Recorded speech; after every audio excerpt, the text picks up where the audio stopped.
Tell link, you have a prepaid call from Jesse NAVA. an inmate at the Centinela State Prison, Centinela, California. This call and your telephone number will be monitored and recorded. You have a prepaid call. You will not be charged for this call. To accept this call, say or dial 5 now. Thank you for using Global Tel Link. Hello, hello. Hello. Hello, Jesse. Yes, sir. All right, perfect. Thank you for calling me back, and we are currently live. Okay. All right, so, like during your interview, there was a few questions I thought about, and one of the questions I was thinking, and I don't know if you mentioned it or not during our interview, but you said you had a level 3 override, right? Yeah. And then you had you had been messing up, and then they were gonna shoot you up to a 4-yard, but COVID had happened and whatnot, and you ended up staying there. Uh, how were you able to remain on the yard? After you had messed up. I don't think you give like details on exactly what happened, and why were you allowed to stay on the yard? Okay, so CDCR offers opportunities now for people to come down off the high security levels, level 4s, 180s, 270s, whatever. And as long as you give them a year clean, they'll give you an override to a lower level. If you're a level 3, they'll override you to a level 2 if your case factors meet. And if you're a level 4, they'll bring you down to a level 3. So I was down here on a level 3. They had actually taken my override, and I was leaving already back to the level 4 when I actually went to ad seg. The only reason I got kicked out back to the yard pending transfer to a level 4 was because COVID had kicked in, and they had stopped all transfers statewide. So they basically stopped the transfers for about a year and a half. So as I mentioned previously in my interviews, that when I came back out, I came back with a different purpose, with different intent, and I was committed to transforming my life, transforming my character, transforming my behavior. And so, as I said, even though it was mid-COVID, there was limited program, limited movement, limited activity. I capitalized on the little bit that we did have, and I spent the next year and a half while there were no transfers, doing all the things that I should have been doing for many years prior to that. So, when my first annual passed, I was still level 4, waiting to leave level 4. And then I passed the annual, and I got midway through the year when they actually picked up the transfers. But they waited until my next annual to take me back to committee and determine whether or not they were going to send me out or not. So by the time I went back to my annual, 2 years had passed, and they decided to give me the override back to let me stay. And so ultimately I ended up staying here because I had given them the 2 years clean. That I was doing good. I was staying out of trouble, doing what I had to do, So, and they give everybody that opportunity for an override, especially if you ask for it, because it aligns with CDC's objective to allow people an opportunity to positively program if that's what they want, They try to leave the level 4s for program failures and people who are just unwilling to adhere to the rules and the regulations of whatever institution it is they reside in. And I had pretty much, proved to them prior to that I wasn't going to follow the rules, and I belonged over there. But however, after getting kicked out of ad seg, out of C6, I had a different agenda, I had a different purpose, and I guess my behavior showed that, so they allowed me to stay here. And now now I'm here. I'm more than likely I'm going to parole from this prison. I'm going to get go home to the streets from this prison. Okay, so like you said, COVID instead of affecting you negatively, it actually helped you positively. It allowed you to stay there for 2 years and show the administration that you had changed within those 2 year period, right?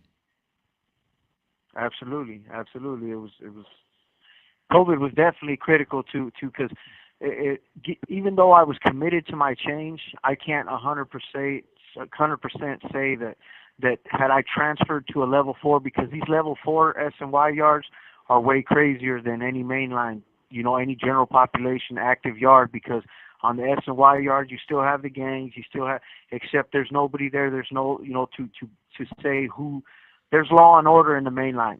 That's the one thing you could say about the general population. There was a lot of discipline over there. There's very little discipline in the S and Y yards.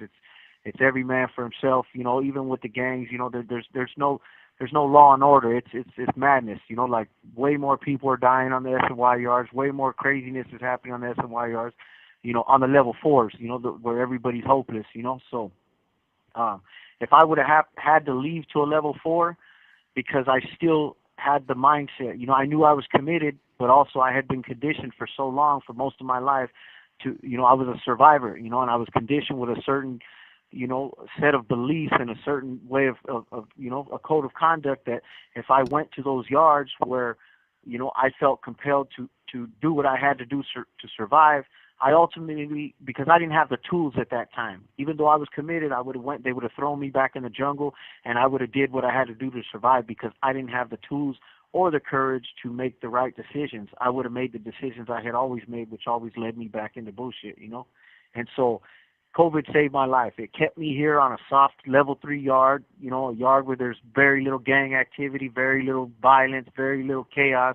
And so it allowed me the time I needed to develop some of the tools and to do some of the self-reflection and to get myself involved in some of the programs that can teach me some of the things I needed to know, things that I should have learned as a young teenager and an adolescent, but it took me till I was 40 years old before I started to learn some of this stuff, But again, because I was able to stay here on this yard in this prison, it was critical to my transformation. And now they could send me to any prison in any yard in the state of California, because I know who I am as a man, and I know who I am as a father, as a husband, as a a productive member, a pro-social individual, of my community. So they could send me anywhere, and my environment is not going to have any effect on my character and how I live my life and the integrity I carry myself with today.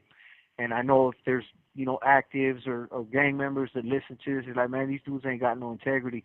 But their definition of integrity and my definition of integrity, they're two different things, This call and your telephone number will be monitored and recorded.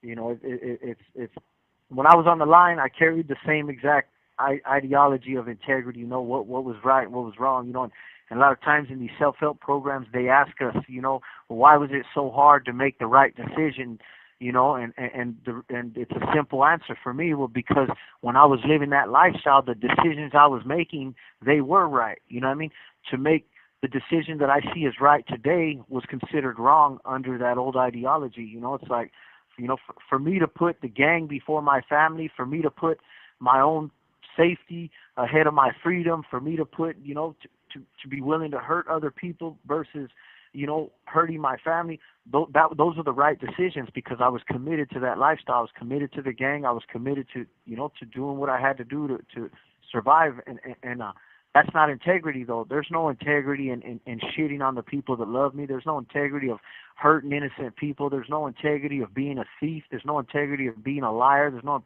integrity. There's no integrity of being a drug dealer. And I've been a drug dealer my whole life. You know what I mean? So for me to sit here and act as though I had integrity because I was clicked up with a gang, or not, I was, thought I was the man, or I was a baller, or whatever you want to call it. There's no integrity in that, because while I'm sitting in here thinking I'm living high on the horse, my family's out there suffering. There's people on the street suffering. An innocent man lost his life. People, I've hurt people in here. Things like that, and there's no integrity in that. There's integrity. I tell people all the time, we're in here 40, 50-year-old men acting like children. Like you put kids in a playpen and you watch how they act over toys, and you watch how they act over blankets and binkies and stuff like that.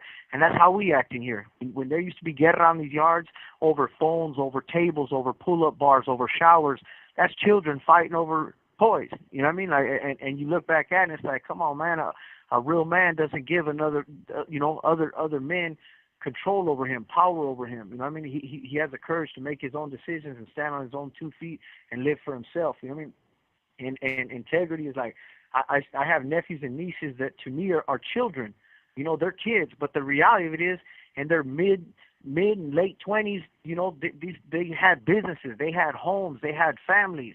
And it's like, yet I'm in here saying I'm a man. I'm a man. Why? Because you're in here living with a bunch of men. Because you shower with a bunch of men. Because you sleep in the same room with a bunch of men. You shit on the same toilet with a bunch of men. That don't make you a man. Let me know when you're out there taking care of your family. You're providing for your children. You know, you're loving your wife. You're able to accept vulnerability. You're able to understand, face life on life's terms. And then you talk to me about being a man, because now I understand that's integrity, that's true value, and that's what it means to be a man. You know, to basically be out there and provide for your family. And a lot of times I rationalize selling drugs in prison. Oh, I had to take care of my family. You know what I mean? And it's crazy because my family would be like, man, we don't need nothing from you. We want need you to come home. But like that don't even make no sense. How are you going to sit here and say you taking care of us? You're not taking care of us, because the second you need something, something goes bad for you, who are the ones you're asking for help? You're asking us for help. You know, so yeah, I mean, This call and your telephone number will be monitored and recorded. just to elaborate on that a little bit, you know. Thank you. Appreciate that. And actually, we have 3 questions right now. The first question is going to be from La Analyst or LA Analyst. And they're asking, what was the severity of illness in the prisons in prison when COVID hit? Oh man, it was awful. It was awful. I mean, like I said, it literally like burned through these yards like wildfire. You know what I mean? Like, and it's crazy because we're locked behind a door. There was minimal movement, but yet somehow, some way, everybody, damn near every person in every building, you know, on the yard that I was on, got sick. You know, there was people. The ambulance was on this yard every day, sometimes 2, 3, 4 times a day. You know. People were dying. You know, I caught COVID myself twice. You know, one of them I got it pretty bad where, you know, I was telling my cellie, like, look, man, if it gets any worse for the breathing, you know, I'm going to have to go man down. But I was trying to suck it up because I'm watching people drop daily, you know. And so fortunately for me, it didn't get much worse. But my cellie ended up actually losing his life at that same, his wife.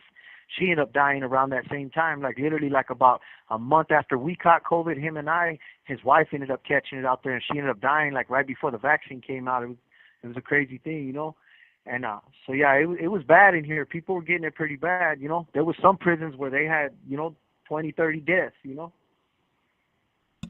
Thank you for answering that. And the same person, LA Analyst, is also asking, did you lose any close friends to COVID?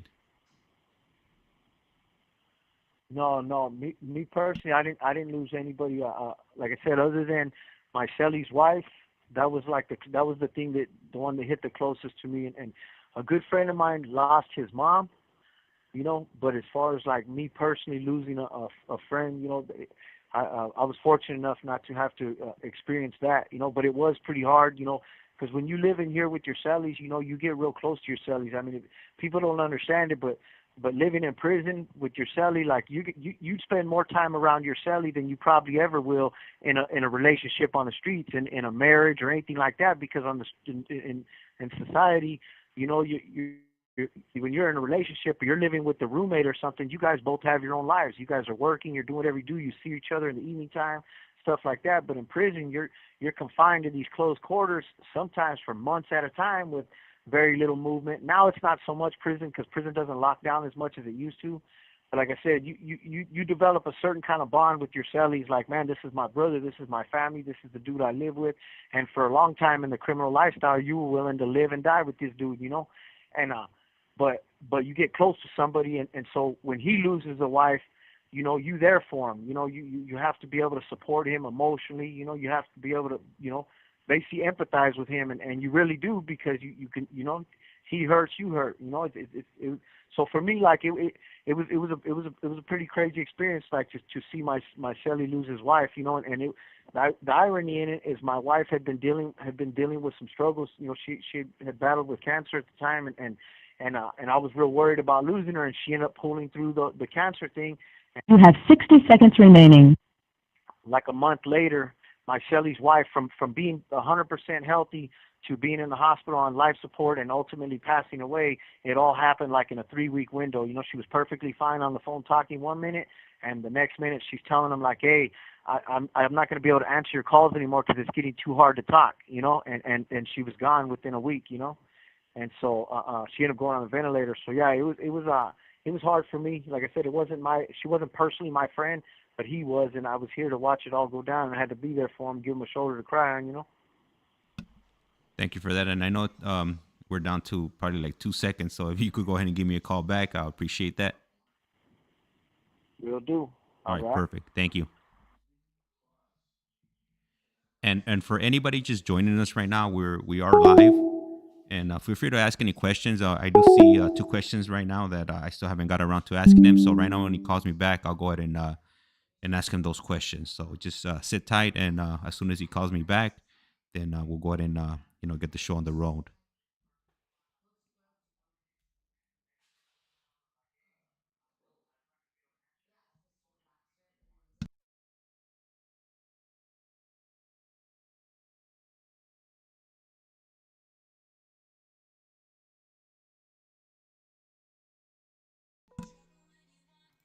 All right, he's calling back. This call is now being recorded. This is Global Tel Link. You have a prepaid call from Jesse NAVA. an inmate at the Centinela State Prison, Centinela, California. This call and your telephone number will be monitored and recorded. You have a prepaid call. You will not be charged for this call. To accept this call, say or dial 5 now.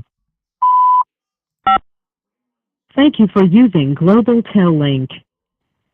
Hello, Jesse. Hello. Yes, Hello. sir. Okay, thank you for calling me back, and we have 2 more questions for you. So the next question is going to be being asked by Kyla, and she's asking, how long did it take you to find yourself? Man, that's a good question. Like I said, I was 39 years old when I went to ADSEG for the last time for a distribution case for just a distribution of narcotics in an institution. February 4th of 2020, I went to ADSEG. Fortunately for me, the shoe matrix had changed by that time, and you really weren't staying back there very long. So I was back there for about 3-4 months, and I ended up coming back out to the yard. And like I said in previous interviews, that experience right there is what led to the paradigm shift in my life. So I can honestly say that even to this day, from that day, from going back there, from that little experience, is where the change began and when I began finding myself. I can say up until today, I'm still in the process of finding myself. You know, I'm like an onion. We all are. You know, all humans are like an onion. You got to peel the layers away, and because I've covered those layers with so many different, you know, components and so many different masks and so many different levels of distortion, you know, that I believe I'll be working on myself for years to come and finding myself for years to come. But I think I've done a pretty good job of burying a lot of the old me and finding the new me. But to answer your question in simple terms, I've just in the last few years began to find myself, and I'm still finding myself today. Okay, good answer. Thank you for answering that. And we have another question. And this question is coming from J559, and he's asking if you ever had any issues with any bulldogs. With any bulldogs, just when I was in the California Youth Authority, but back then we used to be cool with them. But as far as like bumping heads with them and stuff like that, not. I mean, the general stuff that was going on, that you know, ex-Southerners and you know, when I was, you know, associated with the gang, we in the end we weren't programming with them, you know, but as far as like any specific issues with any bulldogs, no, I never really I never had. When I was in Wyatt with them, we actually used to run with them, and we used to actually get into it with other people, you know. I've actually had cellies when I was in the California Youth Authority that were bulldogs. Thank you for answering that. And right now that you mentioned YA, I actually wanted to ask you, and you mentioned it, I think on the last interview. So you know how they're shutting down YA or the DJJ. This call and your telephone number will be monitored and recorded. Or they closed it already.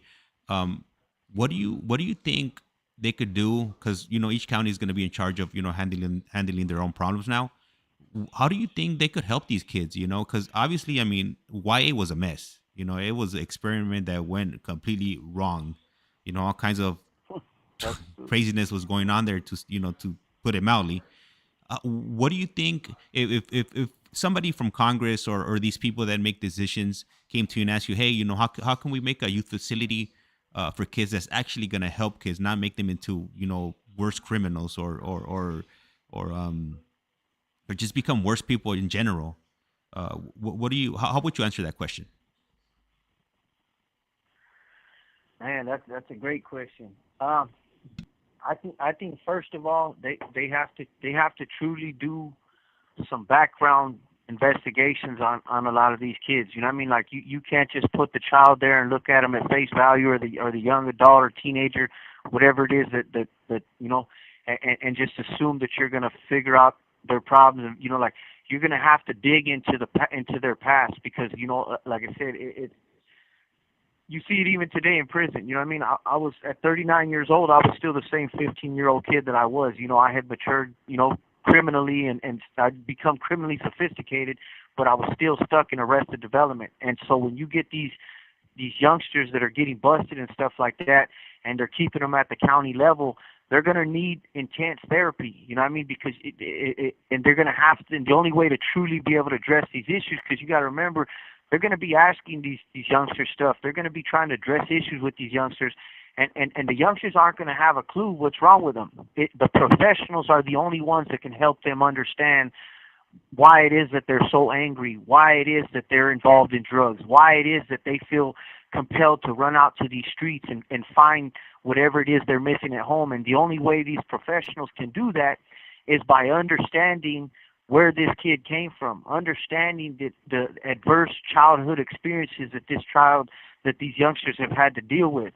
So that way they can structure a treatment plan for these youngsters. You can't just bring them in here and say, hey, well, we're going to lock you up and we're going to put you in this and we're going to put you in that.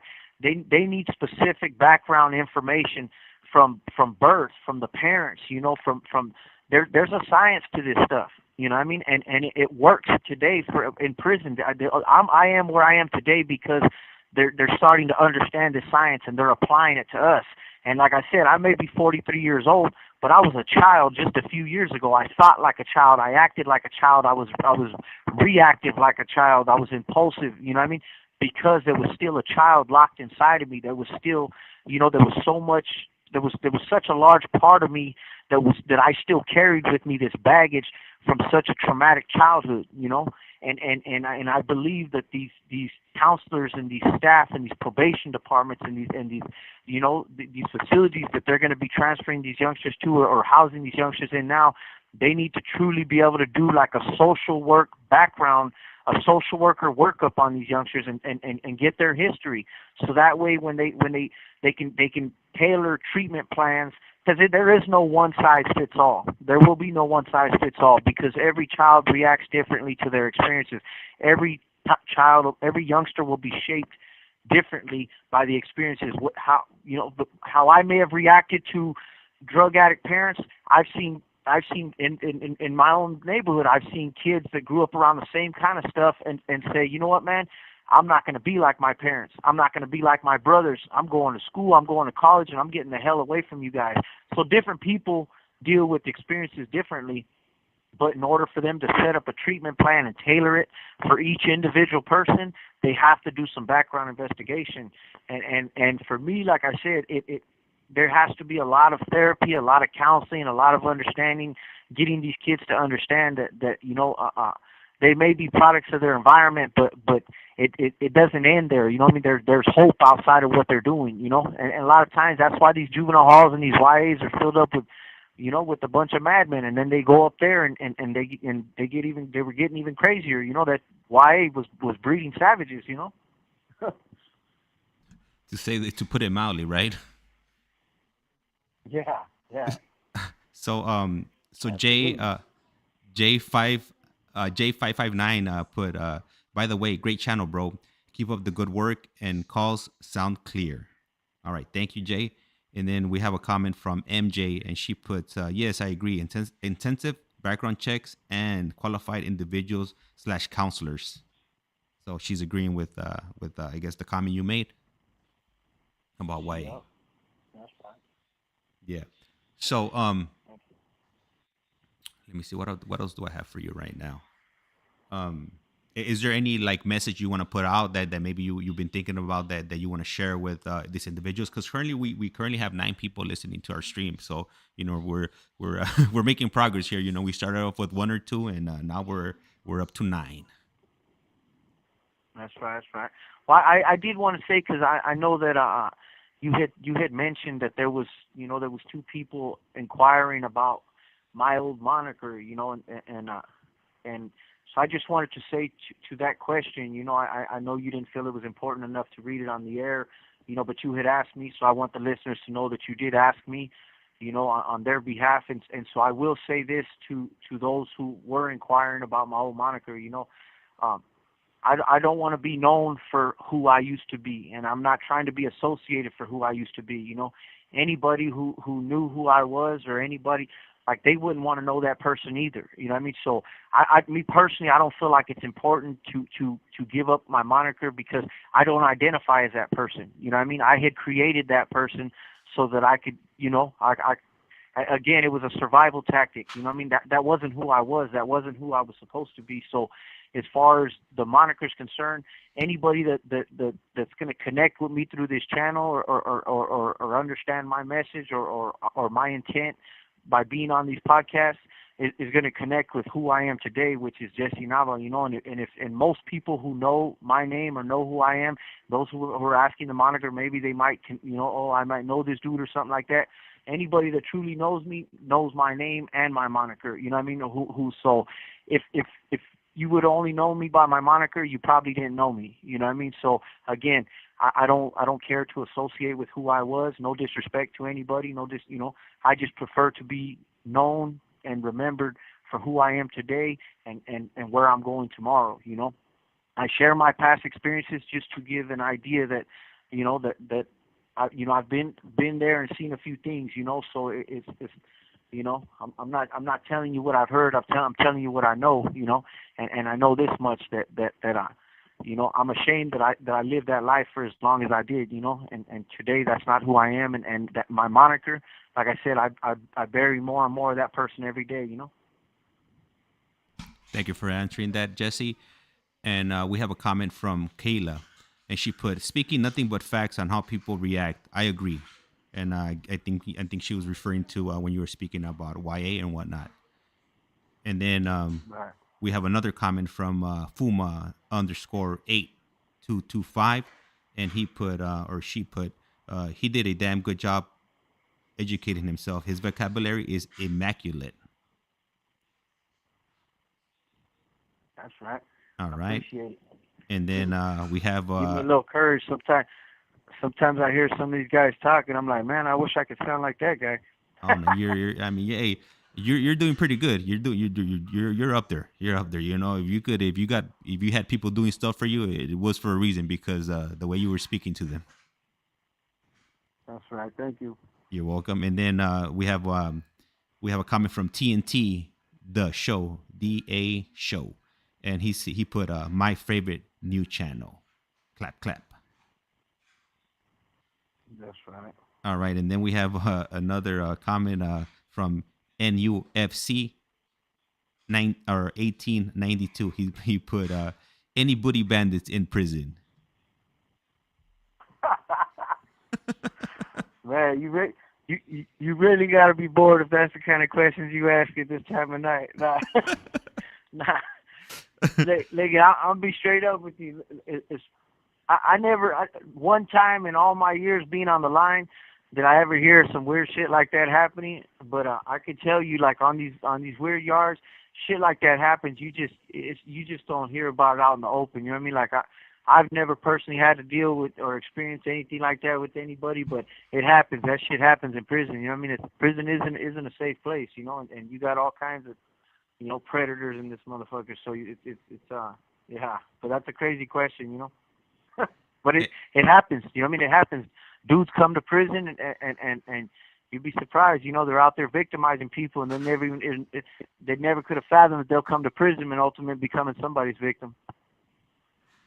All right, and then just for to clarify, on this member here, he's actually, or this listener is actually, he's listening from the UK, so that there's a time difference. So it might be daytime where he's at. So he's not thinking about this in the nighttime. He's actually thinking about it in the daytime. Oh, okay, Oh, my bad. actually, yeah. So he put on here. He put, I'm in the UK. It's 5 a.m. I just woke up. Okay, well, So yeah, so all yeah, over from the. there's booty bandits in prison day or night. You have 60 seconds remaining. All right, and then let me see. So and then J559 put, "Damn, I'm glad I learned my lesson after county time. I realized real quick that I didn't want to be locked up with a bunch of men. Good job, Jay." Straight up. Straight up. That's, man, I'm proud of you, Jay, because, you know what I mean? Like, a lot of dudes don't figure it out. They end up doing life on the installment plan, you know? And so, fortunately for you that you did figure it out sooner. You know, a lot of dudes don't get it figured out like myself until in their 40s. You want me to call you back? Absolutely, yeah. All right. Yeah.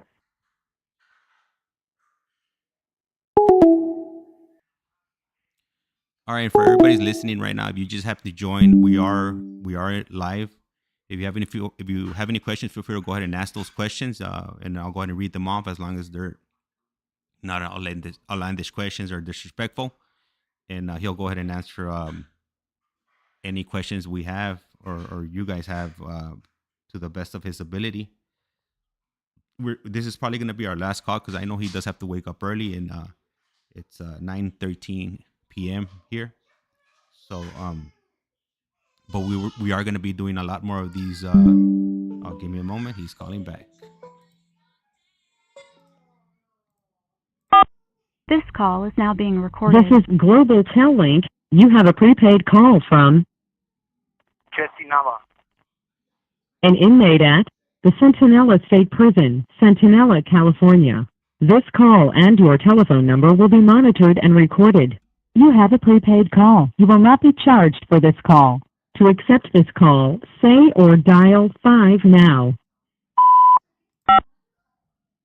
Thank you for using Global Tel Link. Jesse. Hello. Yeah, well, I'm here. Thank you for calling back. And you know what? I was going to ask you something, but I started asking you all these questions, and I totally forgot. But hopefully it'll come back shortly. Slipped your mind? Yeah. I hate when that happens. I came in the 512 megabyte version. I should have came in the 1 gig.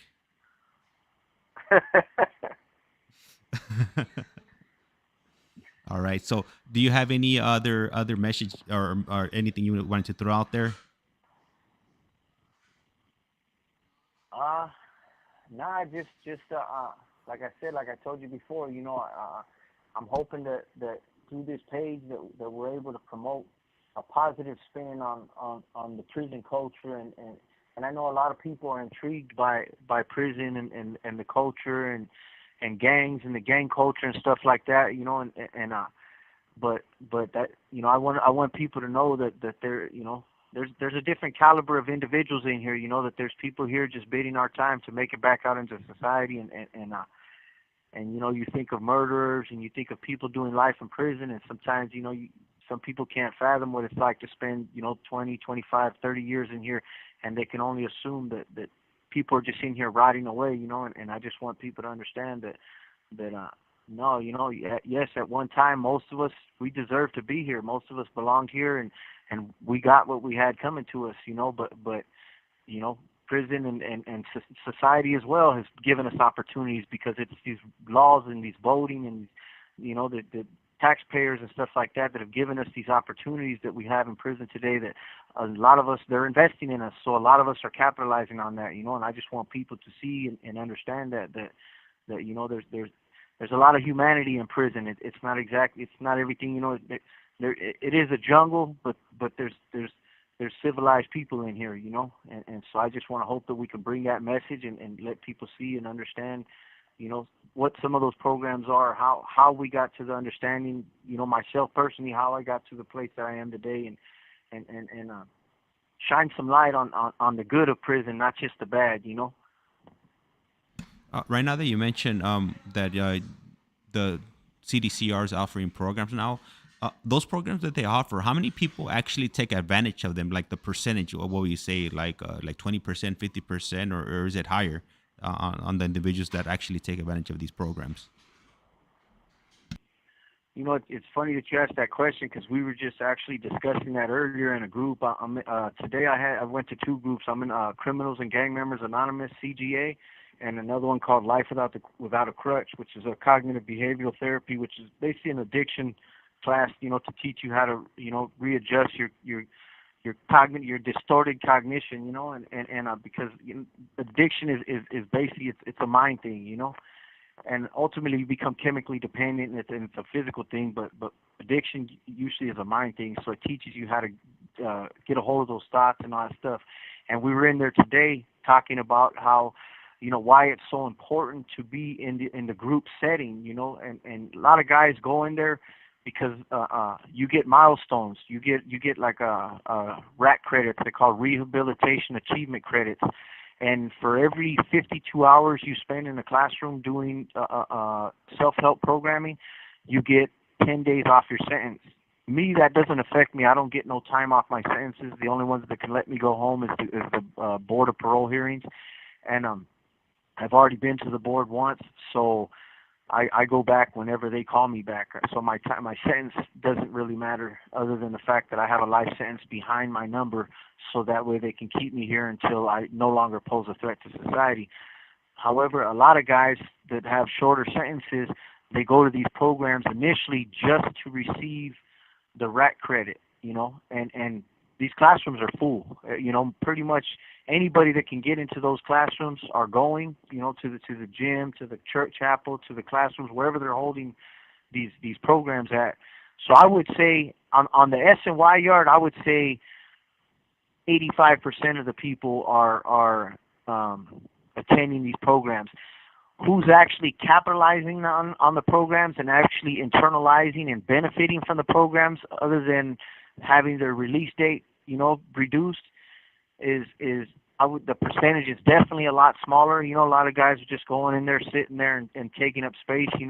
But I say it all the time. It's you can't walk through water without getting wet. So even for the guys that are simply in there for no other reason than to obtain a certificate or get some days knocked off of their sentence or whatever, if you're sitting in there and you're listening to people, something's bound to stick. I mean, some of this stuff is going to resonate with you. And for me, I used to go to some programs before, even when I was messed up, and I only went for the sake of giving the appearance that I was doing the right thing, when in reality I was going over there to drop off dope, or I was going over there to meet with somebody, or whatever it was.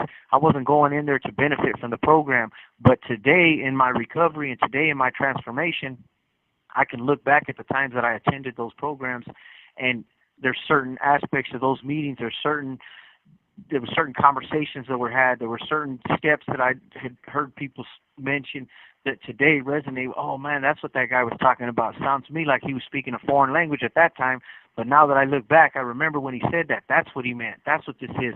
And those are things that help strengthen my resolve today in my recovery. So to answer your question, on the main line, very few people attended self-help program. They didn't offer, but see, only over the last 10 years has CDCR. This call and your telephone number will be monitored and recorded. Before that, the only programs you got in CGA in CDCR was church and NA and AA. They didn't really have a whole lot of programs. You had small little subgroups that might have shown up here and there in passing, but it wasn't there wasn't a solid program. Now there's all kinds of different programs here. So, but on the S&Y yards, a group of people go to group, and I would say probably about a good 25% are actually getting something out of it. Like that are actively pursuing transformation. And benefiting from these groups. Through fellowship, through education, through information. Thank you for answering that, Jesse. And then we have some comments too. So we have a comment from Kayla. She said, "Great call, keep it up." And then we have a positive message from Brett Jackus. I'm pretty sure I'm butchering his last name, but let's keep it moving. It's gonna be, he put, "Keep your head up, bro. Keep your head your heads up, brothers. We hear you. Don't forget who you are. We pray for you. We praying on the daily. Okay. All right. Thank you. And then there's another comment Thank you for from your prayers. there's another comment from MJ. She put I'm assuming it's a girl. You're not. My apologies. I was able to take a tour of CSP with a correctional science class at IVC. I noticed that AdSeg was really guarded and confined. What activities, if any, did you guys get to do to pass the time? Well, in C6, the last time I was back there in AdSeg in C6, I don't know what year they were. If she's saying CSP, more than likely she's talking about this prison right here, or him or her. If it's not a woman, I apologize. But if she went to IVC, Imperial Valley College, that's actually the college that I'm getting my degree from right now. We have on-site IVC, which is awesome. Blessings right there. But I don't know how long ago it was they did that tour, but they used to have two AdSegs here before. They had A5 and C6. The last time I was in AdSeg in this prison, again, was in 2020, and at that time they only had the Z unit, which was C6, which was and it's crazy because they're even closing it down now. They're supposed to close it down altogether eventually, but it's not called AdSeg anymore. It's called short-term restrictive housing, and the only real programming, before you didn't have nothing back there but books and exercise in the cages. That was the extent of your activities. Now they give you your TV back there. They give you a wind-up radio if you have no appliance. If you don't have a TV, they'll give you a little wind-up radio. You still have plenty of books. You go to yard basically every day. You get 2 hours in a dog cage. It's a little degrading because before they used to have group yard, But of course, people basically trucked off that privilege, because of course, a lot of prisoners tend to be violent, and you put a bunch of people. You got to remember, AdSeg and is the jail inside a jail, so that's where they tend to put the worst of the worst. And so you put a bunch of heathens in a group yard, and a lot of people were getting hurt, so they took the group yard away, and they only programmed us in the cages. And basically, the extent of it in the end, the last time I was back there in 2020, the only activities you got was a TV in your cell and the cages. You got at least 2 hours a yard a day in a little dog cage in the kennels or whatever you want to call them. And that was the extent of it. Okay, and then MJ, she clarified that she put that she is a female, and she put likewise, and then she went there in 2018 was when she went to visit CSP. Oh, okay. So yeah, they had already closed A5. 2018, they closed A5 because I was actually in A5 when they closed it a long time ago. That was in 2015, and yeah, so they yeah, so if she was here in 2018, she got to see C6, and it's like a little cave. There's no windows. You have a window on the roof that looks up where the cop walks across, so you don't really get to see outside. You look out your front window, and all you see is a wall. There's nothing, you have no visual of anything. Your cell's all concrete. You got 2 bunks in the back of the cell. That's all concrete. You got a concrete slab that's supposed to pass as a desk, but it's about 8 inches wide and about 20 inches long, so it's barely enough to hold a piece of paper on there as you're writing a letter. But yeah, so and you have to sit on the bunk, the hard concrete bunk to write right there, so only one person can use it. But yeah, so if she was here in 2018, then that was not too long ago. Thank you for answering that, Jesse. And then we got a positive comment from NUFC 1892. He put Jesse really sounds like he has let me see, he has got his life together and is doing lot better than when he's doing a lot better than he was in the past. This call and your telephone number will be monitored and recorded. And he put a little thumbs up. And then La Analyst or LA Analyst put great message and great job taking advantage of the available opportunities. Outstanding channel. All right, thank you. I appreciate that, analyst. All right, and then you know what? I actually had a question. I think I remember the question that I wanted to ask you was so when you went to the board and or the committee and you got your override, how many points did you have? At the time, I only had 64. And Yeah, right so now, I was just over the limit. oh, okay, okay. And right now, what are your points like looking like right now? Right now, I got I think it's 49. I'm actually a righteous level 3 now. Okay. You lose 12 points a year now, so it's cool. It's not like it was before. So now you could get you could get an override to a level 2 yard, right? If you wanted to. Right, right. Yeah, but I'm gonna stay here because I'm actually gonna get an override. Even when I hit level 2, I'm actually gonna get an override to stay here because I'm in college. Nice. And how much longer do you have to finish college? It varies, you know. They just opened it up where we can double enroll because for a while the college coordinator we had here was a true character, so she wasn't allowing us to double enroll so that we could speed up the process because IBC is only allotted a certain amount of funding to offer certain classes, and You have 60 seconds remaining. if they have 16 people in that cohort that need the class 16 or more, and they have to have a professor to teach it. So it varies what classes they offer you, and they try to offer the classes to the different yards as necessary in order to stay on a plan to get your AA as soon as possible. But it's been pretty chaotic ever since COVID. So honestly, like I'm kind of hoping now that we can double enroll, I'll be able to get my degree, finish it within the next year because we're able to get some of the classes that we need. We don't have to simply wait for IVC to offer them. We can get them from Coastline Community College. So I'm hoping within the next year. Thank you for answering that, Jesse. And I know it's getting kind of late, and I know you have to wake up early. If you want, this could be our last call, and then we'll just communicate and set something up in the future if that works for you. Okay, so you want me to call back one more time, or you want to call it a wrap right here? It's up to you. If you want to call back, call back. I'm not sure like if you have anything going on in the morning. If you do, all right. So we'll just wait right now and see if he calls back, and if he does, then we'll go ahead and keep it going for one more phone call. If not, then we'll wrap it up. So just give me a moment. We'll wait around for like a minute or two and see what happens. And to anybody that's listening to right now, I appreciate you guys interacting and asking questions.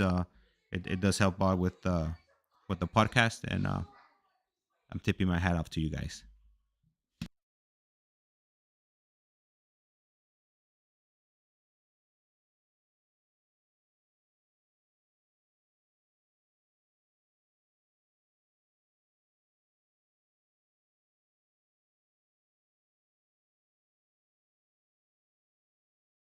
This call is now being This recorded. is Global Tel Link. You have a prepaid call from Jesse NAVA. an inmate at the Centinela State Prison, Centinela, California. This call and your telephone number will be monitored and recorded. You have a prepaid call. You will not be charged for this call. To accept this call, say or dial 5 now. Yeah, no, one more. Thank you for using Global Tel Link. Hello? Hello, Jesse. Yep. Hey. Yeah. Yeah, So- I wasn't sure if you were saying to call back one more time or to call it a wrap right there. No, so I was giving you the option, I wasn't sure. Oh, so we're still online right now. We're on live. Okay. So I wasn't sure, like, because I know normally you have to wake up really early. So if that was the case, I wasn't trying to hold you up because I know I'm pretty sure you got to get ready for your day tomorrow. Yeah, no, absolutely. But it's totally up to you. If you got stuff to take care of, then I fully understand, and we could go ahead and set it up. We could set up another day, to continue.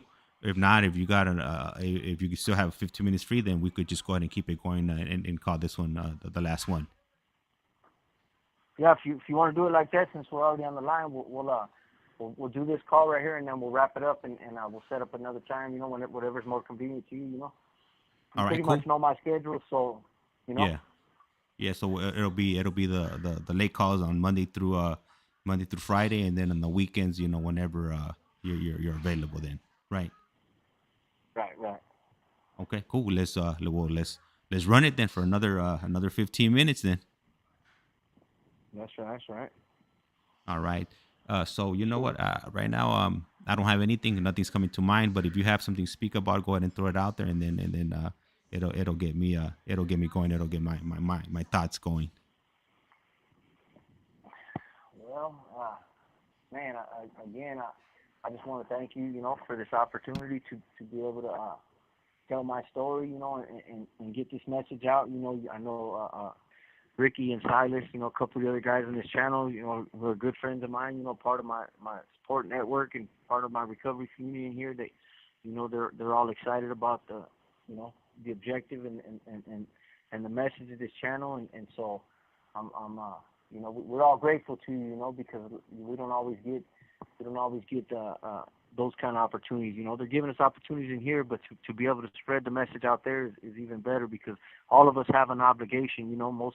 Most of us are in here for taking, another person's life, and so it's like we have a moral obligation to be of service and to give back and to make amends, and to me this is an opportunity of that. If I can utilize my experiences, if I can utilize, give any examples that could help deter anybody from making, some, even one of the mistakes that I made, let alone many of the mistakes that I made, then I see this opportunity as such, and so I think we all owe you a little appreciation, gratitude for that, and I know you enjoy it, and you say it wouldn't be possible without us, but at the same time, it wouldn't be possible without you either, Shit, most of us probably wouldn't know how to work half the equipment you're utilizing just to make this happen. Thank you, Jesse. And you know what? I want to make a comment on that right there. So, I never got involved in anything like that. I never gangbanged or really, seriously hurt anybody or took somebody's life. But in some way or shape, way or form, I I um I contributed to some type of delinquency on the street. Whether it was vandalizing things or shoplifting or This influencing call people. and your telephone number will be monitored and recorded. Influencing others around me. To start off doing little stuff, and then they kept it going and gang banged, and then they're in prison now. So some way, I contributed to it, and I see it. Me doing this is kind of trying to give back and trying to fix the wrong that I did. I mean, even though I can't undo what's done already, but somebody in the future, or somebody that's kind of like going down that path, hopefully they hear this and they think about it twice, or they listen to this, and it changes them. I mean, that's the ultimate goal right there. And I think, who else, I'm the perfect candidate to do something like this, because like, I never gangbang. I don't answer to anybody as far as what I could do or I can do. If I want to do it, then I'm gonna go ahead and run it, and do it the way I see fit. So a Right. lot of people, uh, they can't do this. They wouldn't be able to do this, because they gotta have somebody for permission, and nobody's gonna allow them to do this. So I mean, I think I'm the perfect person to do something like this. Absolutely, absolutely. And you're doing so far. It seems so good to so far so good to me. I like it. It seems cool. It gives us an outlet. And I think we can make some change. And you're absolutely right. What I mean, like, not having to answer to anybody, and that's one of the catalysts for change in here. Like, coming to these yards over here, these S&Y yards, is you're doing your own time. You don't answer to anybody. It's on you to make your own choices. And my whole life, it's been on me to make my own choices. I just always made the wrong choices. And with the outside influences, it became easier. We're now here, I'm accountable for my actions. I'm responsible for my actions. And the best way to show, for, like you said, for us to show and give back that we understand the magnitude of our choices, more so, people like me, Ricky, Silas, those of us who've committed the callous act of murder, the only way we can truly show, we can never make right the fact that we took a man's life, and that's permanent. That there's no coming back from that. And the only way to truly show that we understand and grasp the magnitude of our choice is by through our actions. 1,000 sorries, 1,000 apologies, money, nothing. There's nothing that can undo what we've done. But through our actions, we can show our remorse. We can show our empathy, and show society that we truly understand what we did was wrong. And for me, I try to live my life as if the innocent man that I murdered is sitting here watching me. And it's like I would like to hope and believe that he knows that it wasn't in vain. And for the rest of my life, I will live my life that way. Like if it's not in some way somehow gonna shine positive light on his death, then I have no business doing it. And so these are avenues right here. This podcast is just another means to be able to kind of give back. Like so that his life wasn't just in vain. You know what I mean? Like, and so I appreciate, like you said, this is your way of giving back, and this is my way of giving back as well, to kind of help perpetuate some of the change I want to see, Absolutely.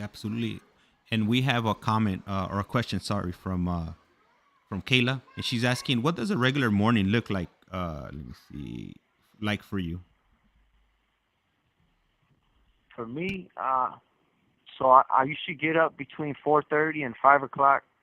I'll get up, make my coffee, I'll roll up my bed. If I'm being lazy, I'll grab my tablet and check my messages real quick, but more than likely in the morning time between 4:30 and 6:30 is when I do a lot of my studying and doing my schoolwork, because there's an ambience in the building when the whole building is quiet and dead. There's nobody out there. There's no cops moving around. It's just like it's peaceful. So I'm able to get into a headspace where I'm able to, read whatever I have to read for school or whatever self-help assignments I'm doing. So I do a lot of my work in the morning time, early in the morning. I read the Bible, pray. That's when I do a little bit. Every day I do a self-inventory. I try to okay, what was yesterday about? What was going on? Am I bringing anything with me into today from yesterday? Did I possibly offend somebody?